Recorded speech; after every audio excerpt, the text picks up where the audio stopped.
Hello दोस्तों, Dhananjay Sharma officials में आपका स्वागत है। आशा करता हूं कि आप लोग सब लोग स्वस्थ और खुश होंगे। तो आज का जो हमारा डिस्कशन है ये बहुत महत्वपूर्ण है कई मायनों में, कि हमें ये समझना है कि यार कितने तरह के एप्लीकेशंस होते हैं और कितने तरह की प्रोग्रामिंग लैंग्वेजेस होती हैं। कौन से एप्लीकेशन के लिए कौन सी लैंग्वेज सीखें, किस लैंग्वेज से कौन से एप्लीकेशन को बेहतर बना सकते हैं।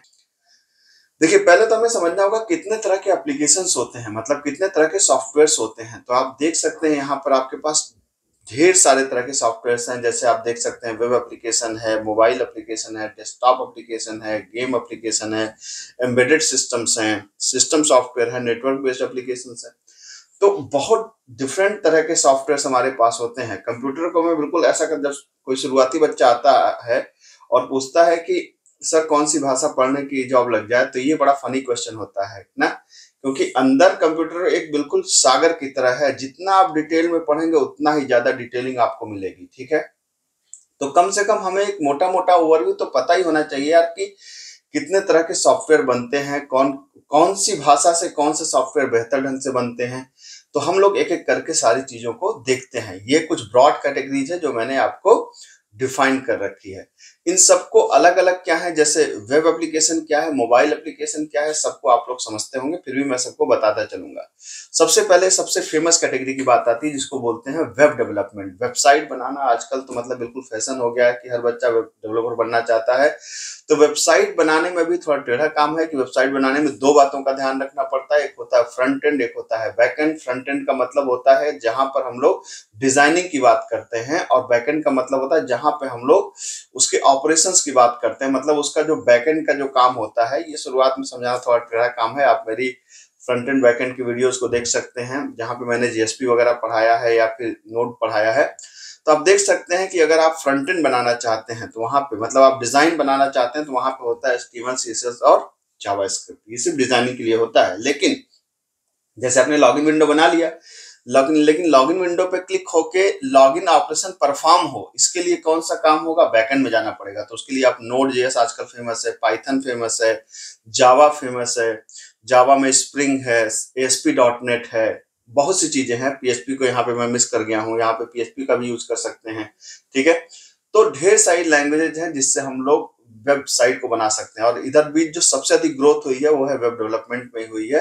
तो मोटा मोटा दो चीजें, फ्रंट एंड में क्या यूज इस्तेमाल करते हैं, एचटीएमएल, सीएसएस एंड जावास्क्रिप्ट। इसके ढेर सारे फ्रेमवर्क हैं, उसको भी भूल जाइए आप। ठीक है, और बैकएंड में क्या इस्तेमाल करेंगे, नोड जेएस, पाइथन, जावा। जावा में क्या, स्प्रिंग, जेएसपी, सर्वलेट, और पीएचपी आपके पास है। पीएचपी के ढेर सारे फ्रेमवर्क्स आपके पास हैं। ठीक है, बाकी आजकल मीन मन का तो जमाना चल ही रहा है, आपको पता है। ठीक है, तो ये हो गई बात हमारे वेब डेवलपमेंट की। अब एक स्टेप आगे बढ़ते हैं, मोबाइल एप्लीकेशन। आज अपने जो फोन में आप जो एप्लीकेशन देखते हैं, छोटे छोटे एप्लीकेशंस, वो कैसे बनते हैं, वो दो तीन बातों पे बनते हैं। कि अगर आप आईओएस, मतलब अगर आप एप्पल यूज करते हैं तो उसका अलग ऑपरेटिंग सिस्टम है, आईओएस, आपको पता है। और अगर आप एंड्रॉयड यूज करते हैं तो उसका अलग ऑपरेटिंग सिस्टम है, वो आपको पता है। लेकिन आपको क्या पता है कि इन दोनों के एक एप्लीकेशन नहीं बनते। आईओएस के लिए अलग प्रोग्रामिंग लैंग्वेजेस हैं, एंड्रॉयड के लिए अलग हैं। तो आप देख सकते हैं कि आईओएस के लिए क्या है, स्विफ्ट है या ऑब्जेक्टिव सी है।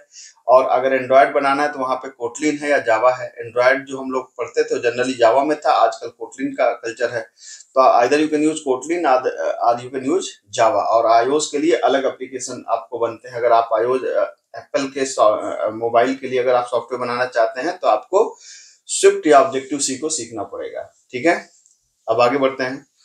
Desktop application. ये डेस्कटॉप एप्लीकेशंस क्या होते हैं, एमएस वर्ड तो यूज किया होगा ना आपने, पेज मेकर को आपको पता, नाम पता होगा आपको, वीएलसी प्लेयर में वीडियो देखते होंगे आप। तो ये सारे एप्लीकेशन जो हर मशीन पे अलग अलग इंस्टॉल होते हैं उनको क्या बोलते हैं, डेस्कटॉप एप्लीकेशन। और डेस्कटॉप एप्लीकेशन बनाने के लिए क्या इस्तेमाल होता है, जावा, सी शार्प या सी प्लस प्लस। जनरली इन लैंग्वेजेस से डेस्कटॉप एप्लीकेशंस को बनाया जाता है। अब जावा में भी, अभी आप कहेंगे जावा का सर तो आपने वहां भी नाम लिया, जावा का आपने यहाँ भी नाम लिया, लेकिन आपको समझना पड़ेगा यहाँ पे कि जावा में जैसे अब स्विंग हो गया, एडब्ल्यूटी हो गया, इससे क्या बनेगा, इससे बनेगा विंडोज एप्लीकेशन। ठीक है, लेकिन वही जावा में सर्वलेट हो गया, जेएसपी हो गया, उससे क्या बनेगा, स्प्रिंग हो गया, उससे क्या बनेगा, वेब एप्लीकेशन। तो जावा कंप्लीट पैकेज आपको देती है। मतलब उसी तरीके से सी शार्प में भी आपको मिलेगा। C sharp as a language desktop application बनाएगी, लेकिन सी शार्प में ASP dot net web application बनाएगी, है ना।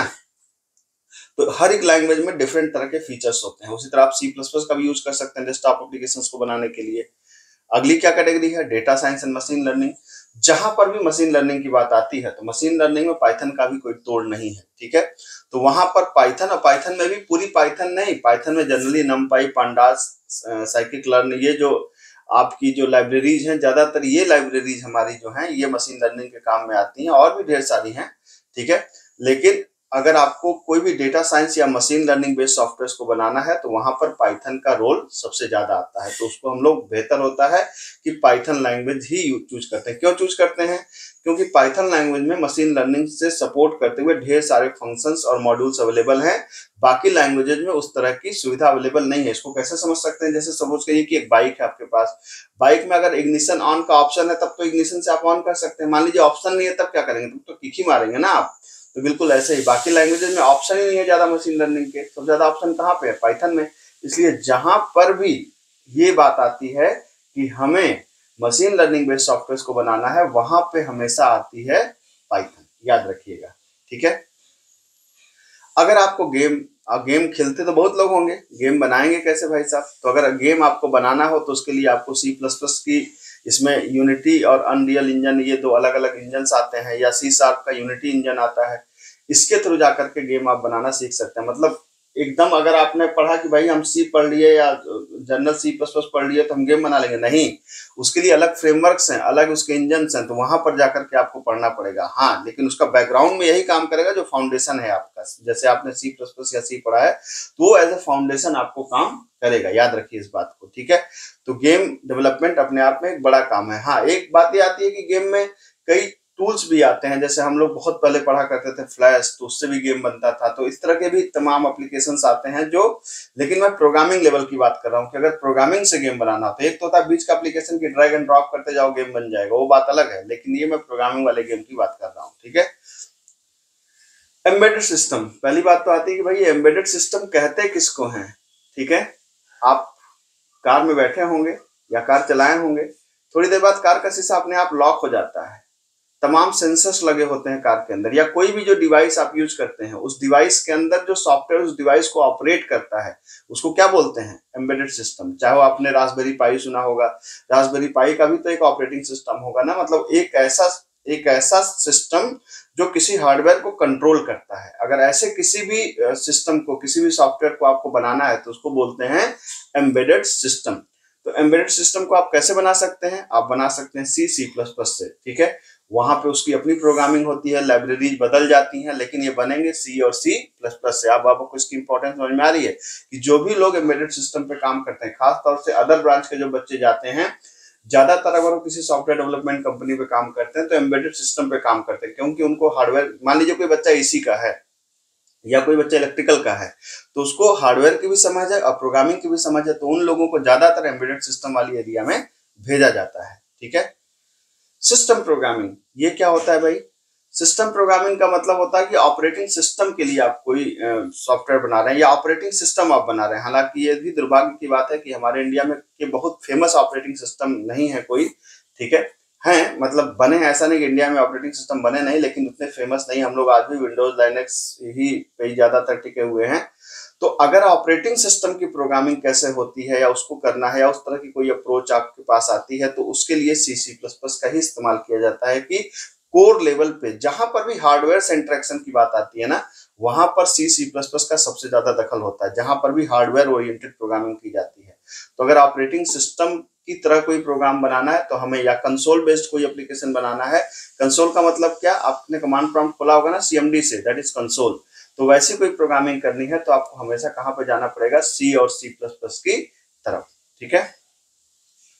आजकल क्या होता है कि जैसे तमाम सॉफ्टवेयर बनते हैं जहां पे ऑटोमेशन की जरूरत होती है। जैसे कोई कंपनी में कोई काम करता है, उसको पर्टिकुलर टाइम पे बैकअप लेना है, कोई सिक्योरिटी चेक लगाना है, तो उसके लिए स्क्रिप्टिंग लैंग्वेजेस लिखी जाती हैं। आजकल जैसे आपने पावर सेल का नाम सुना होगा, आपने बैश का नाम सुना होगा, आपने रूबी का नाम सुना होगा, पाइथन में भी स्क्रिप्टिंग होती है। तो जिस इस तरह के जो एडमिनिस्ट्रेशन के काम होते हैं, जहां पर कि मैं चाहता हूं कि 6 बजे ऑटोमेटिक एक तरीके का डेटाबेस बैकअप अपने आप हो जाए, या मैंने कहा कि 9 बजे कोई सिक्योरिटी चेक लगाना है तो अपने आप हो जाए। तो इस तरह की चेक करने के लिए ये जो स्क्रिप्टिंग लैंग्वेजेज और ऑटोमेशन लैंग्वेजेज, ये आजकल इसके लिए पावर सेल बहुत फेमस है। पावर सेल में हम ज्यादातर कंपनी में जहां पर क्लाउड पे काम होता है तो क्लाउड का बैकअप या क्लाउड की सिक्योरिटी या इस तरह की तमाम चीजों के लिए पावर सेल की स्क्रिप्टिंग लिखी जाती है। तो वहां पर आता है आपको रूबी, बैश, पावर सेल, ठीक है, इस तरह की चीजें। Network based application, network based application क्या है? जैसे आपने टेलनेट का यूज किया होगा, ठीक है। आपने कहीं कनेक्ट होने के लिए तमाम सॉफ्टवेयर आते हैं, क्यूट, एफटीपी या एफटीपी बेस्ड तमाम सॉफ्टवेयर होते हैं, जिससे हम लोग दो सिस्टम को क्या करते हैं, कनेक्ट करते हैं किसी भी तरीके से। जहां पे दो सिस्टम को हम कनेक्ट करते हैं, ठीक है, आप टीम जो है, टीम है या गूगल मीट है, ये नेटवर्क बेस्ड एप्लीकेशन हैं, ठीक है। या जूम है, जूम एक बिल्कुल नेटवर्क बेस्ड एप्लीकेशन है जहां पर नेटवर्क में लोग एक दूसरे से बात करते हैं। तो अगर ऐसे किसी एप्लीकेशंस को बनाना हो तो हमारे पास सबसे बेहतर ऑप्शन होता है सी, पाइथन और जावा, ठीक है। तो ये मैंने एक डिटेल्ड स्टडी आपको पूरी की पूरी डिफरेंट तरह के एप्लीकेशंस कैसे होते हैं, किस लैंग्वेज से कौन से एप्लीकेशन ज्यादा बेहतर ढंग से बनते हैं, ये मैंने आपको बताने की कोशिश करी। मेरे ख्याल से अगर नई जानकारी आपको जरूर मिली होगी, और तो मिली है तो देर किस बात की। कंटेंट अगर पसंद आया हो आपको तो तुरंत आप मेरे चैनल को सब्सक्राइब करिए, दोस्तों के साथ शेयर करिए। मिलते हैं अगले लेक्चर में। Thank you so much.